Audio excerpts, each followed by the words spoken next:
حدیث نبوی۔ ابو حباش کی بیٹی فاطمہ رسول اللہ صلی اللہ علیہ وآلہ وسلم کی خدمت میں حاضر ہوئی اور اس نے کہا کہ میں ایک ایسی عورت ہوں جسے استفاضہ کی بیماری ہے، اس لیے میں پاک نہیں رہتی، تو کیا میں نماز چھوڑ دوں؟ آپ صلی اللہ علیہ وآلہ وسلم نے فرمایا، نہیں، یہ ایک رگ کا خون ہے، حیض نہیں ہے۔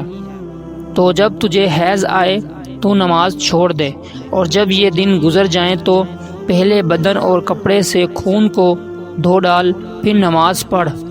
حشام کہتے ہیں کہ میرے باپ عروہ نے کہا کہ حضور نے یہ بھی فرمایا کہ پھر ہر نماز کے لیے وضو کر، یہاں تک کہ وہی حیض کا وقت آ جائے۔